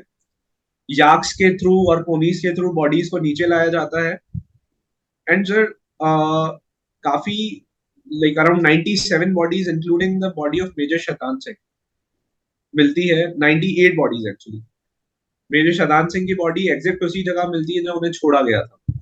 और मेजर शतान सिंह की एंड अदर सोल्जर्स की बॉडीज के साथ ये होता है कि लद्दाख के जो वाइल्ड बर्ड्स होते हैं वो उन बॉडीज के नोज और आईज को खा चुके होते हैं और सारी बॉडीज ब्लैक पड़ जाती है because of severe the winter, extreme weather. क्योंकि हाँ ये नवंबर में हुआ है, ऑफ फरवरी है, तो मोस्ट सीवियर विंटर राइट। उस दौरान होता है। एंड जिन बॉडीज के हाथ में वेपन्स थे वो वेपन्स इतनी मजबूती से चिपक गए थे कि उन फिंगर्स को काटना पड़ा था वेपन लेने के लिए। वेपन निकालने के लिए। और ये देखकर ब्रिगेडियर रैना को इतना जोर से रोना आया कि उनकी जो वर्ल्ड वॉर 2 में इंजरी हुई थी और उनकी एक आंख चली गई थी एंड उनकी प्रोस्थेटिक आई थी, वो कहा जाता है कि उनकी आई जो थी वो इट फॉल आउट। वो इतना ज्यादा रोए दैट आई फॉल आउट ये सब देखकर। नहीं, एंड ब्रिगेडियर राइना को जय इस ऑपरेशन के लिए महावीर चक्र मिला। यस, बाद में वो आर्मी चीफ बने। बिल्कुल लेकिन मैं जब भी चुशुल गया हूँ, जब भी 114 ब्रिगेड गया हूँ, मतलब पिछले 15-20 साल में 5-6 बार गया हूँ, मेरे मन में हमेशा ये सवाल आया है, उस पर भी कभी कोई रिसर्च होना चाहिए कि काउंटर अटैक क्यों नहीं हुआ और री क्यों नहीं हुआ। मतलब क्यों आपने आपने कभी पता करने की कोशिश क्यों नहीं की? क्यों हमें फरवरी में जाके इनके जो है ना, राइट। इन सोल्जर्स के, ये मेरे मन में, पर्सनली मेरे मन में इस चीज का बिल्कुल बहुत मतलब मेरे पास कोई आंसर नहीं है। मैंने जो जो कमांडर वहां थे उनसे पूछने की कोशिश की तो किसी को कुछ पता नहीं था इसका, बट वो बने बाद में आर्मी चीफ बने और बिल्कुल। 71 वॉर में वो कोर कोर कमांडर। कमांडर थे। हम्म। सो सर ग्रेजुअली फिर ये प्लान होता है कि मेजर शतान सिंह परमवीर चक्र अवॉर्डी ऑलरेडी डिक्लेयर हो चुके थे, तो दिल्ली कैंटोनमेंट में उनका अंतिम संस्कार किया जाएगा, ये मैसेज उनकी फैमिली तक पहुंचाया जाता है। और नहीं, फैमिली, अवार्ड पहले डिक्लेयर कर दिया था बॉडीज रिट्रीव करने से पहले। बिल्कुल सर बिल्कुल। सर उस टाइम मेजर शतान सिंह का जो स्टेटस होता है वो मिसिंग इन एक्शन होता है। उनके घर टेलीग्राम जो जाता है वो जाता है कि major Shaitan Singh now considered as missing in action is recommended for a Paramvir Chakra. तो इसके पीछे एक छोटी सी ये भी कहा जाता है कि उनको महावीर चक्र के लिए रिकमेंड किया गया था, हम्म। बट वो परमवीर चक्र डिवीजन लेवल तक महावीर चक्र रहता है और but core have level you पे सीन द साइटेशन? क्या आप ओरिजिनल साइटेशन देखी है आपने? यस सर क्या मैंने ओरिजिनल उसे बुक में भी कॉरेस्पॉन्डेंस लगाया देखी है? है। हैं? मैंने वो साइटेशन बुक में भी लगाया है। ओके। सो कोर किस कमांडर, डेट की है, किस डेट की है साइटेशन ये? सर ये साइटेशन 1963 जनवरी की है। हाँ, तो साइटेशन बाद में लिखी गई है। नो नो सर, जो cite, okay sir the original citation you are talking about. हाँ, मैं ये ना, खैर अभी हम ये इस बात पे चर्चा नहीं करेंगे। हम तो मेजर शैतान सिंह की जिंदगी के बारे में बात करना चाहते हैं। लेकिन सिर्फ मेरे मन में ये था क्योंकि आपने रिसर्च किया है इस बुक के अंदर इतना। मैं जानना चाहता हूँ कि जब इनकी बॉडीज रिकवर की चार्ली कंपनी के फरवरी अगले साल, वो राइट। भी एक चरवाहे ने जाके बताया, फिर हम गए वहां रेड क्रॉस, और वो उन्होंने डॉक्यूमेंट भी किया उस पूरी चीज को बिल्कुल। एक के लिए। तो क्या उससे पहले ये इनके अवार्ड डिक्लेयर कर दिए गए थे यस या सर, बाद हाँ में? क्योंकि वो दहिया को जो वीआरसी दिया, वो तो उसने पहना हुआ ग्लव्स और क्रॉस, और वो उसके हाथ में मॉर्फिन का इंजेक्शन था, बिल्कुल। ये सोच के कि एक नर्सिंग असिस्टेंट उस टाइम पर भी जवानों को जो है मदद पहुंचा रहा था, इसलिए उसको वीआरसी दिया गया। सर ये जितने भी अवार्ड्स थे ये नवंबर में डिक्लेयर हो चुके थे। लड़ाई के बाद। नवंबर दिसंबर में ये डिक्लेयर हो चुके थे लड़ाई के बाद। ओके। और 26 जनवरी 1963 को ऑफिशियल साइटेशंस आ गए थे। ओके। तो मेजर शतान सिंह का जो महावीर चक्र का साइटेशन जो था वो कोर लेवल पे जब पहुंचा, और कोर कमांडर थे lieutenant general Vikram Singh. Okay. वही विक्रम सिंह जिनके साथ ये yes, north east. And he personally knew about the battle, because ये बैटल इतना फेमस हुआ था, बिकॉज उस जमाने में कम्युनिकेशन बड़ा डिफिकल्ट हुआ करता था। बैटल फेमस हुआ है ये बॉडीज रिकवर करने के बाद? सो उससे पहले का एक मैं बताता हूँ इंसिडेंट। 20 नवंबर को इस बैटल के बारे में प्राइम मिनिस्टर नेहरू ने पार्लियामेंट में स्टेटमेंट दिया था ओ। That a field commander refuse to be evacuated and he saved the life of his soldiers, उनको भेजकर। इस तरह का कुछ स्टेटमेंट जवाहरलाल नेहरू ने दिया था, और पार्लियामेंट वो में। उस टाइम न्यूज़पेपर्स में भी वो स्टेटमेंट आया था। So it is a huge thing कि एक दिन में पार्लियामेंट में वो स्टेटमेंट पहुंच गया, इतनी शानदार लड़ाई हुई। तो Vikram Singh personally knew this whole incident, तो हम्म। उन्होंने उस महावीर चक्र को परमवीर चक्र किया, ऐसा कहा जाता है। इसके ऊपर कोई हाँ, इस ऑफिशियल पे कोई डॉक्यूमेंट नहीं मिला है, ऑथेंटिक मिलेगा नहीं कुछ भी। हाँ। बट मेरे शतान सिंह के कलीग्स ने ये मुझे बताया है कि ऐसा कुछ हुआ था। तो वो एक इंसिडेंट है। और उसके बाद अगेन जब जोधपुर में ये न्यूज पहुंचती है कि मेजर शतान सिंह का क्रिमेशन दिल्ली में होने वाला है 17 फरवरी को, तो कर्नल मोहन सिंह जिन्होंने मेजर शतान सिंह को रिक्रूट किया था दुर्गा हॉर्स में, वो फैमिली, वो और फैमिली मिलकर कोशिश करते हैं आर्मी में सीनियर लेवल्स पर बात करने की, और वो कहते हैं कि मेजर शतान सिंह की बॉडी को जोधपुर लाया जाए। तो ये बात जनरल विक्रम सिंह तक पहुंचती है, और Vikram Singh being very close to Shaitan Singh agrees to it अच्छा। कि बॉडी को घर भेजा जाए। उस जमाने में बॉडीज घर नहीं जाया करती। नहीं, ये तो अभी तक नहीं जाती थी, ये तो कारगिल में शुरू बिल्कुल। हुआ। हम सो हम पुंछ राजौरी में थे 87 टू 90 कोई सिस्टम ही नहीं था किल्ड इन एक्शन की बॉडी को घर भेजने का। So Vikram Singh agreed to it और उन्होंने पूरा बंदोबस्त किया। इंडियन एयरफोर्स के 19 ट्रांसपोर्ट स्क्वाड्रन का एक स्पेशल प्लेन बुलाया गया, उसको उसमें एक स्पेशल बॉक्स बनवाया गया मेजर शतान सिंह की बॉडी को रखने के लिए, जिसमें काफी सारी आइस रखी गई to preserve the body, because Ladakh में तो नेचुरली प्रिजर्व हो जाती है, बट वहां से जोधपुर आने में बॉडी खराब ना हो जाए उसलिए वो। और कर्नल मोहन सिंह यहाँ पर इंसिस्ट कर गए फैमिली को कि मैंने उसको रिक्रूट किया था और वो मेरे दिल के काफी करीब है, तो बॉडी का अंतिम संस्कार और जितनी भी अंतिम क्रियाएं होती है वो मेरे घर से स्टार्ट होगी। बॉडी जो बानासर, जो मेजर शतान सिंह का नेटिव विलेज है, वहां नहीं जाएगी। ओके। तो वो बड़ा इंसिस्ट करते हैं और वो बॉडी जो होती है वो जोधपुर आती है और सबसे पहले ले जाई जाती है कर्नल मोहन सिंह के घर पर। और ये जितना सब भी डॉक्यूमेंटेड है? ये मतलब आप यस, लोगों ने एनेक्डोटल लोगों से बात करके आपने पूरा ये तार पिरोया? नहीं नहीं सर, ये सब कुछ डॉक्यूमेंटेड है। अच्छा, ओके। रिकॉर्डेड स्टेटमेंट्स एंड उस जमाने के न्यूज़पेपर्स में। अच्छा, ओके। तो कर्नल मोहन सिंह जो होते हैं वो बॉडी को रिसीव करते हुए काफी फेमस उस जमाने में हुआ था स्टेटमेंट जोधपुर लोकल में कि अब तक मैं इसका कमांडिंग ऑफिसर था, बट आज से शतान सिंह मेरा कमांडिंग ऑफिसर है। So it was the respect Major Shatan Singh had gained in Jodhpur after the battle. And sir, जब मेजर शतान सिंह का जो फ्यूनरल प्रोसेशन चालू हुआ वो 5 किलोमीटर लंबा था। There were lakhs of people. कुछ दिनों पहले मैंने ट्विटर पे एक फोटो पोस्ट किया था, उसमें यू कैन सी उस जमाने में जब कम्युनिकेशन नहीं था, लोगों तो के कोई बीच में व्हाट्सएप कम्युनिकेशन नहीं, नहीं था। कोई टेलीफोन नहीं, कमाल है। Sir there were lakhs of people और लोग सिर्फ एक बॉडी की एक झलक देखने के लिए पेड़ों पर चढ़ गए, छतों पर चढ़ गए। और मैंने तो यहाँ तक सुना है कुछ एक्सीडेंट्स भी हुए उस दिन, मतलब कोई छत से गिर गया या कोई पेड़ से गिर गया, उस तरीके की काफी चीजें हुई थी।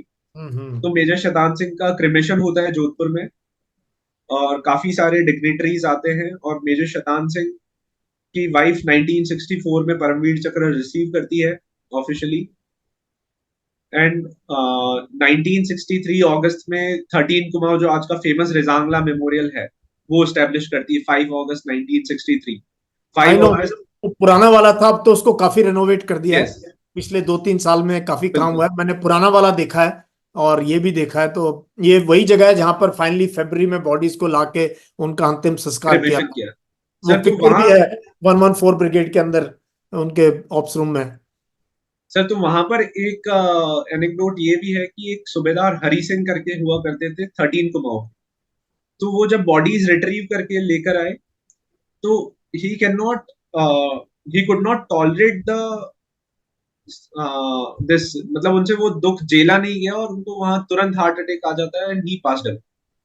ओ। कि मेरे इतने सारे जूनियर्स और मेरे भाई चले गए, सो ही डाइड देयर।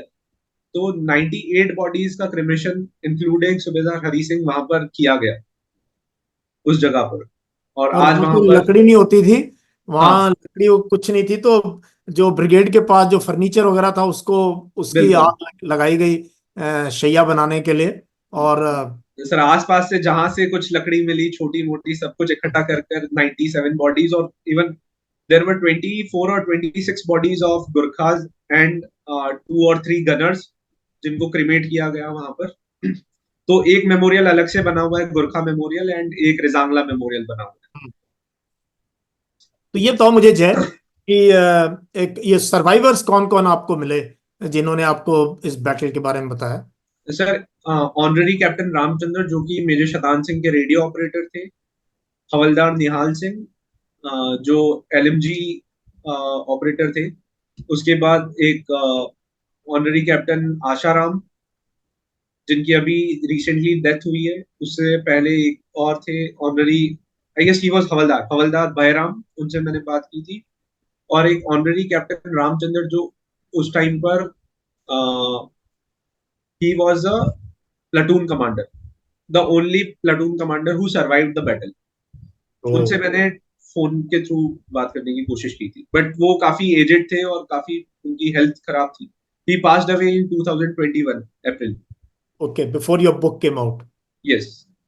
तो इस जर्नी के अंदर अगर मैं आपसे पूछना चाहूँ, क्योंकि मैं चाहूंगा ये पॉडकास्ट यंग ऑफिसर्स देखें, जवान जेसीओ सब देखें ये, तो क्या क्वालिटीज आपको नजर आती हैं मेजर शैतान सिंह की? सर, सबसे पहली एक क्वालिटी जो मैंने नोटिस की वो है कि अपने जो सोल्जर्स थे उनके साथ जो relationship, personal relationship major Shaitan Singh ने बिल्ड किया था, वो काफी इंपॉर्टेंट है. क्योंकि मैंने उन सोल्जर्स को भी इंटरव्यू किया है जो 6 कुमाऊं में उनके अंडर सर्व कर चुके थे. मैंने उनके द्वारा ट्रेन्ड रिक्रूट्स को मैंने इंटरव्यू किया है, और 13 कुमाऊं में जिन्होंने उनके साथ लड़ाई लड़ी उनको भी इंटरव्यू किया है. तो एक कलेक्टिव जो चीज निकल के आई, वो सबका स्टेटमेंट एक था कि हमको ये परिवार की तरह ट्रीट करते थे. तो दिल से बहुत अच्छे इंसान थे। हाँ. मतलब अगर मैं उसको कहूं कि ही हैड एम्पैथी एंड बिल्कुल. बहुत प्यार करते थे अपने सबॉर्डिनेट्स को, तो बिल्कुल. मेरे ख्याल से सही होगा। तो वो एक क्वालिटी बड़ी इंपॉर्टेंट थी, क्योंकि उसी कारण से चार्ली कंपनी ने अपने कंपनी कमांडर पर विश्वास किया और वो वहां पर रुके और लड़े, लास्ट तक लड़े. जबकि वो आए कुछ ही दिन पहले थे। बिल्कुल. हाँ, मतलब दो सवा दो हफ्ते, 3 हफ्ते मैक्सिमम उनको मिले बिल्कुल. अपनी कंपनी को सेट करने में, और अपनी, क्योंकि उससे पहले वो क्वार्टर मास्टर थे और रेयर में थे। बिल्कुल. तो एक कंपनी कमांडर जो है 10-12 दिन के अंदर अफेक्ट कर सकता है अगर अच्छा लीडर है तो। कहीं ना कहीं जनरल सागत सिंह की आपको झलक नजर आती है? Sir, general Sagat Singh major Shaitan Singh के इंस्ट्रक्टर हुआ करते थे जूनियर कमांड कोर्स में. क्योंकि और मैं जो है जनरल सगत सिंह को मैं बहुत लोगों को बताता हूँ, और मेरे पॉडकास्ट से लोगों को पता चला है जनरल सगत सिंह किस, मैं कहता हूँ भारतीय फौज के इतिहास में अगर कोई अनप्रडिक्टेबल अनकन्वेंशनल मिलिट्री बिल्कुल. जनरल रहा है भारत का, तो वो जनरल सगत सिंह है। तो सर, मैंने मेजर शतान सिंह की जूनियर कमांड कोर्स की रिपोर्ट पढ़ी थी. उसमें ये लिखा है कि ही लैक्स असर्टिवनेस एंड कॉन्फिडेंस. उन्होंने, जनरल सगत सिंह ने लिखा था ये अच्छा, कि, ही लैक्ड। या, असर्टिवनेस एंड कॉन्फिडेंस. हम्म। तो कम वो, बोलते थे ना, कई लोग मिस्टेक हाँ, कर देते हैं कि बीइंग इंट्रोस्पेक्ट या इंट्रोस्पेक्ट मतलब इंट्रोवर्ट हो रहे हैं या कम बोलते हैं तो। तो कहीं ना कहीं वो अनप्रिडिक्टेबिलिटी थी कि वो इंसान कर क्या सकता है और वो दिखा क्या रहा है. हाँ, यस। तो हम्म। वही बैटल ऑफ रेजांगला में हुआ कि क्योंकि, और एक चीज उनके बारे में मैंने ये देखी कि उन्होंने अपने सीनियर से काफी कुछ सीखा और काफी कुछ डिराइव किया. From the initial years of his life, his father was an officer, a World War veteran. Again, after that, his commanding officer in the Kota Umed infantry was a World War II veteran, Lieutenant Colonel Jaswant Singh Parmar. After that, Lieutenant Colonel Kaman Singh, he was a Mahavir Chakra awardee and World War II and First Indo-Pak War veteran. And then there was an interesting Lieutenant Colonel Harbakh Singh, Virk, Mahavir Chakra DSO. ओ। He had commanded, I guess, 3 para Maratha in the First Indo-Pak War, hmm. Kala Ghosh Gallav. So he was the commanding officer.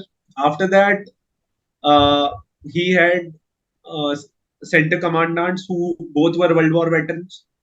And so then, he got great mentors, या काफी yes, उन्होंने yes. उनसे So, उनसे सीखा उन्होंने। yeah, indirectly he gained a lot from them, their battle experiences and the personality traits.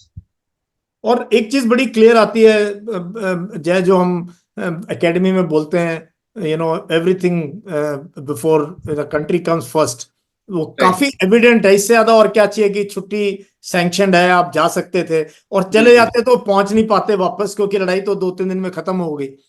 Right. So sir, काफी सारी चीजें हैं जो हम देखते हैं, और काफी माइन्यूट माइन्यूट डिटेल्स है जो मैंने कवर करने की कोशिश की है, जो उनकी पर्सनालिटी को दिखाती है कि the special thing was the bonding with the man, इतने कम दिनों में, और वो सब कुछ करना क्योंकि मैंने जब सर्वाइवर्स को इंटरव्यू किया तो मैंने एक पर्सनल बेसिस पर किया। मैंने उन्हें फॉर्मली इंटरव्यू नहीं किया, मैंने उनसे एक कॉन्वर्जेशन की कि मेजर शतान सिंह आपके साथ हाँ, कैसे थे। आपने बातचीत की, आपने कोई उनको हाँ, एक फॉर्मल इंटरव्यू रिकॉर्ड नहीं किया, ठीक है। तो उसमें एक चीज मुझे पता चली कि मेजर शतान सिंह कभी भी किसी से मिलते थे रिजांगला पर सोल्जर से, तो वो हमेशा ये पूछते थे कि आपके घर से लेटर आया है या नहीं, और आया है तो परिवार वाले कैसे हैं, आपकी मदर कैसी है, आपकी वाइफ कैसी है, आपके बच्चे कैसे हैं।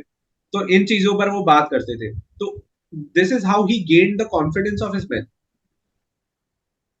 कि हमारा कंपनी कमांडर हमारी चिंता करता है चिंता और ये करते हमारे अगेंस्ट कोई एक्शन नहीं लेगा, या हम कोई ऐसा एक्शन नहीं लेगा जिससे हमें नुकसान होगा।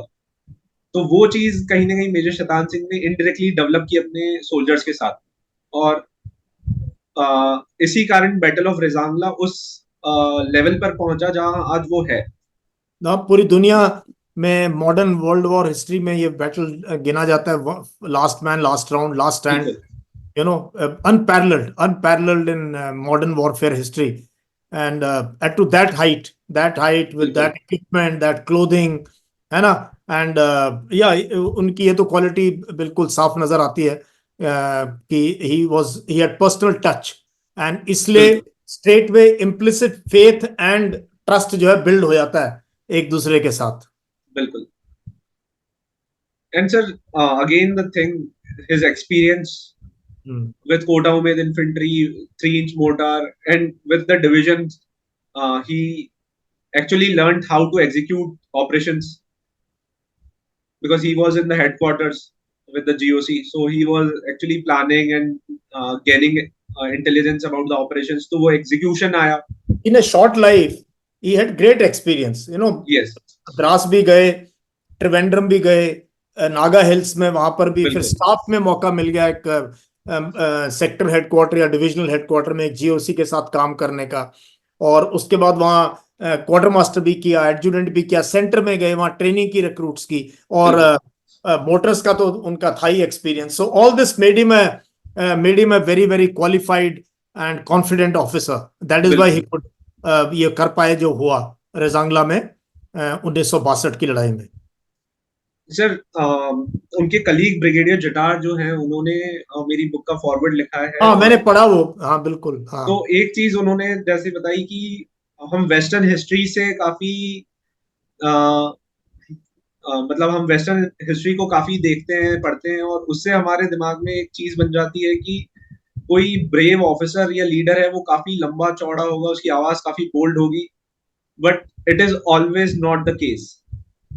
नहीं नहीं, हमेशा। कभी भी नहीं होता जय। आप मेरे पॉडकास्ट देखना, मैं हमेशा कहता हूँ, ordinary boys went on to do extraordinary things. Right. सब बहुत ऑर्डिनरी थे। आप 99, 71, 65, कितनी लड़ाई में किसी का भी इतिहास निकाल के देख लो, ऑर्डिनरी बॉयज, ऑर्डिनरी फैमिलीज, मौका मिला they went on to do extraordinary work. So major Shaitan Singh was just 5'6" in height, hmm. काफी कम हाइट के और काफी सॉफ्ट स्पोकन ऑफिसर थे। But what he did was totally extra opposite ordinary, to his personality, जो extra बताया जाता ordinary. है। इतिहास में नाम अमर है उनका और रहेगा। और बिल्कुल। आगे क्या है इस किताब के ऊपर, क्या कभी कोई कोई सीरीज वगैरह बननी चाहिए टेलीविजन पे? क्योंकि इसमें पिक्चर्स मैंने देखी बहुत अच्छी, आपने इस बुक के अंदर पिक्चर्स डाली हुई हैं, बहुत रेयर पिक्चर्स हैं। ये देखो, सेकंड लेफ्टिनेंट है बिल्कुल। शैतान सिंह, जोधपुर सरदार इन्फेंट्री में, और उनकी हर स्टेज की उस टाइम पे, क्योंकि ऑफिसर के बच्चे थे शायद, इसलिए फोटोग्राफी वगैरह उनकी, अच्छे स्कूल में पढ़े, वो कॉलेज गए। ये प्लेटून वेपन्स कोर्स है 1954 मऊ का। बिल्कुल। तो कमाल आपने जो है, और ये पिक्चर तो आपने खैर बहुत अच्छे से, मतलब डिजिटली इस पिक्चर को आपने जान दे दी है, जो यहाँ इनकी एक पिक्चर है इनकी पी कैप में। और ये लेटर्स भी आपने प्रेसिडेंट ऑफ इंडिया से, उनका कमीशन लेटर है, उस टाइम के प्रेस है। और ये आप कल शिवजी सिंह के साथ बैठे हैं, तो आपने जय, ये है वो मेमोरियल पुराना वाला, है ना? बिल्कुल। हाँ। बिल्कुल sir. And of course she is receiving the Paramvir Paramvir Chakra Chakra. From the president of India. ये वो हम मास क्रिमेशन की बात कर रहे थे, बिल्कुल है ना? सर, इसके ये पास जो फोटोग्राफ है परमवीर चक्र के पास वाला, वो काफी इंटरेस्टिंग है। हाँ हाँ दैट एक कश्मीरी मदर ने अपने बेटे का नाम शतान सिंह रख दिया था 63 में। ये है, ये वाला। हाँ, तो ये किताब कहाँ पे अवेलेबल है? ये हम I must put it in the link, because ये इनके बारे में, ये है जनरल विक्रम सिंह, है ना? और ये बिल्कुल। इस पिक्चर से आपने डिजिटली इसको जो है ये स्वरूप दिया, ऐसे लगता है सर, जैसे। आई हाँ? Would like to thank to college students. One is very famous on social media as Victor Force, and the क्या other फोर्स? is क्या Victor force? Force. Victor force. Yes. अच्छा। सर, ये काफी digital photos बनाते हैं AI की अच्छा। मदद से, और कलराइज करते हैं फोटोज को. और दूसरे हैं Raghav Sharma. He is a first year student. तो बैकग्राउंड जो पूरा है अब बुक का, ये पीछे वाला, सर अगर हम्म। इसे गौर से देखेंगे तो पीछे एक रिज लाइन है. हाँ हाँ, आई कैन सी। हाँ सर, इधर आगे की तरफ जो है ये रिज लाइन है. हाँ हाँ हाँ। ये ओरिजिनल रेजांगला की रिज लाइन है. हम्म। और पीछे जो है मेजर शतान सिंह को लास्ट गार्ड ऑफ ऑनर दिया जा रहा है. हम्म। तो ये सारा कुछ डिजाइन किया है राघव शर्मा ने. Wonderful. So we must give them credit. And बिल्कुल सर. जय, बहुत मजा आया बात करके। And thank you so much sir. For a young man, मैं चाहता हूँ बाकी बच्चे भी, आपने नहीं आना फौज में अलग बात है, लेकिन अपनी हिस्ट्री जानना बहुत जरूरी है, देश की हिस्ट्री जानना। एंड इंडियन मिलिट्री का glorious history, at least after independence तो पता होना ही चाहिए। बिल्कुल. 47 48 में क्या हुआ, 65 62 71 कारगिल, ऑप पवन, उसकी बहुत कम लोग बात करते हैं। श्रीलंका ऑपरेशंस, है राइट. ना? उसके भी बहुत मैं तो कई पॉडकास्ट कर चुका हूं। सो आई एम वेरी हैप्पी। मुझे बहुत अच्छा लगा, बहुत, जब से मैंने ये कवर देखा था और आपके साथ में कनेक्ट हुआ ट्विटर पे, और आज से लेके इस स्टेज तक, I am blessed to speak to you and thank you bring so this much sir. Life of this great man in front of the entire country. Thank you so much sir. Sir, and I'm fortunate that I'm working on the 1962 Ladakh now, covering all definitely the battles of Ladakh. We look forward to that. And मेरे से जो मदद चाहिए, क्योंकि मैं वहाँ CO था Right. Ladakh के अंदर 2007 में, ऐसा मैकेनाइज, एक ही मैकेनाइज इन्फेंट्री यूनिट होती थी। तो ये पूरा इलाका मैंने बहुत घुमा हूँ। और उसके बाद मैं पहला जीओसी बना ले सब एरिया का, Right. जो है ले के अंदर, तब फिर मैंने ये पूरा इलाका घूमा। तो मेरा लद्दाख के साथ एसोसिएशन है, बहुत गहरा एसोसिएशन है। So Right I sir. Would love to see this book in light very soon, and whatever help you require, I'll always be there. Thank you so much sir.